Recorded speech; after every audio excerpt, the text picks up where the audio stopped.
अस्सलामुअलैकुम, मैं आपका होस्ट चौधरी बाबर कांजू। आप देख रहे हैं हमारा YouTube channel Chaudhary Babar कांजू official. दोस्तों, तुहानू पता है कि पंजाब दे विच जिहड़ा गंदम की कटाई का सिलसिला शुरू हो चुका है। अज असीं गंदम कटाई कर रहे हैं तो इंशाअल्लाह तुहानू मैं सब तो पहले अपनी इस गंदम की कटाई तुहानू विखाना है भी गंदम की कटाई किस तरह करी दी है और कंपाइन मशीन के जरिए किस तरह करते हैं। तो आइए दोनों मैं किस की कटाई विखाना तो उस तो बाद फिर तुहाडे नाल मैं गुफ्तगू भी करना इस हवाले नाल गंदम की कटाई के हवाले नाल और जिहड़ी इन्हां मशीनां की गंदम कटाई करने मशीनां की इन्हां दी किहड़ी यूनियन एक बनी है उस यूनियन के हवाले नाल और इस गंदम की जिहड़ी अगां फरोख्त के हवाले नाल भी किस तरह अगों फरोख्त गौरमेंट इस दफ़ा की कर रही है साडे नाल। मैं वीडियो शुरू करना तुहानू विखाना भी इसकी जिहड़ी कटाई का सिस्टम है वो किस तरह करी दी है।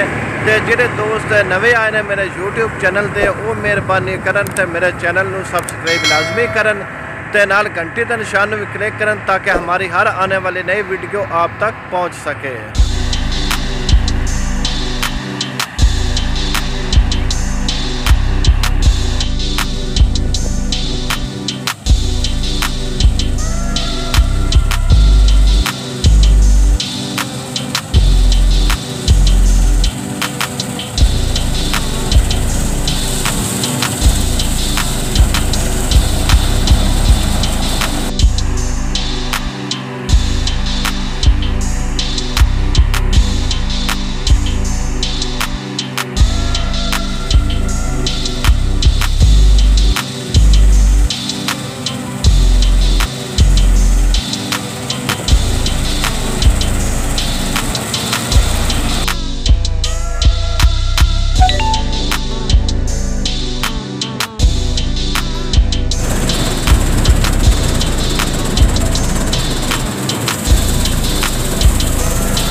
दोस्तों, इनका कटाई का सिस्टम इन्हें तुहानू विखाया है।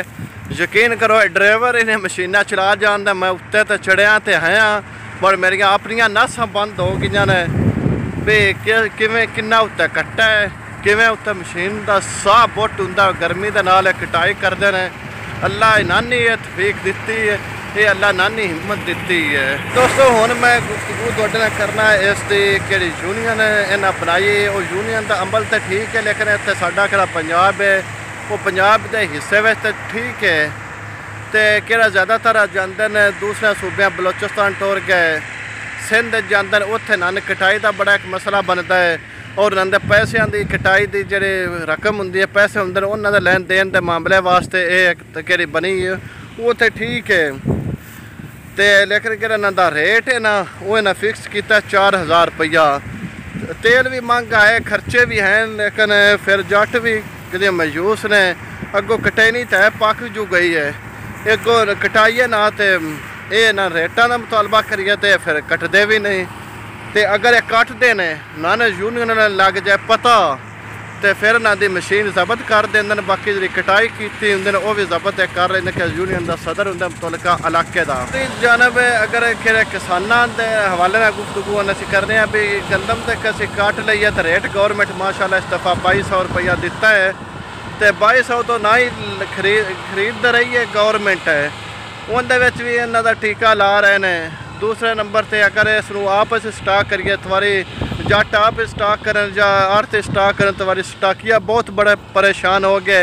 इमरान खान हुंदा तो बड़े खुश होंगे है ਤੇ ਇਸ ਦਫਾ ਨਵਾਜ਼ ਸ਼ਰੀਫ ਆ ਗਿਆ, ਸਾਰੇ ਪਰੇਸ਼ਾਨ ਨੇ ਪਤਾ ਕੀ बनने की रेट है ਜਾਂ रेट उता जावेदा ਜਾਂ नहीं ਹੁੰਦਾ। अगर ये ही ਹੁੰਦਾ इमरान खान यकीन करो ये ही स्टाकिए ना स्टाक गंदम इंज कर लेने पास को लेना दाना जानी को देना। इस गंदम का रेट हुन 2200 तो भी उत्ते विक रही है, जी हुन 2100 20 30 40 50 विक रही, 2200 तो नहीं विक रही।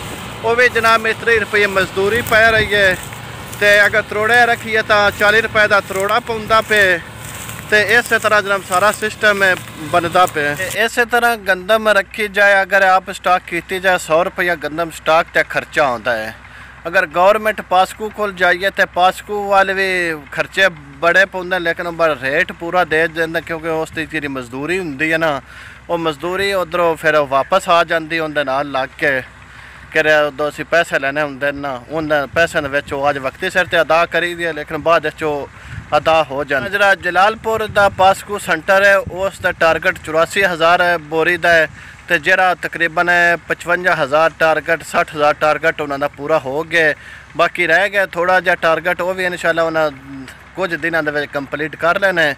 तो फिर इस तरह इस गंदम इन्हें स्टाकियां ही लेनी है, स्टाकी अगे लगे ने अल्लाह के हुक्म नाल जेह्ड़े मगर मच्छ ने वो कर रहे हैं। इस तरह उन्हें जट्टां कोलों लेनी है, जिवें भी इन्हों हथ पै जाए 2100 तो लैन 2200 तो लैन, तो 2150 जिथे इन्हों कोई हथ पै जाए उत्थे वो गंदम खरीद रहे हैं। ये अज की दिलचस्प ते बड़ी वधिया स्टोरी मैं बनाई है तुहाडे वास्ते। अगर तुसीं मैनूं सपोर्ट करो, मेरे चैनल को सबसक्राइब तुसीं करते रहो और वीडियो वेख्या करो सारी मुकम्मल, तो इंशाल्लाह तुहाडी खिदमत दे विच मैं इस तो भी बेहतरीन स्टोरियां लैके हाज़र हुंदा रहांगा। इस नाल मैं तुहाडा अपना होस्ट चौधरी बाबा शेर कंज, तुसीं इजाज़त दिओ। वस्सलाम।